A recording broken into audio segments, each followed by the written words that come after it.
CAFs and specials of some of the Narthik past two, 186 million மோசடி அதிலான மோசடிகளை எதிர்கொண்டுள்ளது. மொத்தமாக 166 million யூரோக்கள் இழப்பு நடந்துள்ளதாக தெரிவிக்கப்பட்டுள்ளது.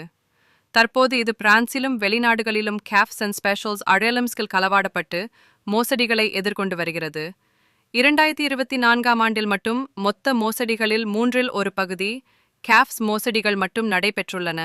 கடந்த ஆண்டு காவல்துறையினர் ஒரு நபரை கைது செய்துள்ளனர். அவர் 3 ஆண்டுகள் நீடித்த ஒரு பெரிய அளவிலான மோசடிக்கு பொறுப்பாளியாக இருந்துள்ளார். அவர் ஐக்கிய அரபு நாடுகள், தாய்லாந்து மற்றும் இங்கிலாந்து ஆகிய நாடுகளில் மறைந்திருந்துள்ளார்.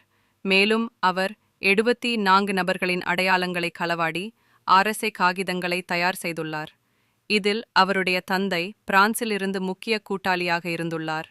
அவர்கள் இருவரும் சேர்ந்து 177,000 யூரோக்களை மோசடி செய்துள்ளார்கள்.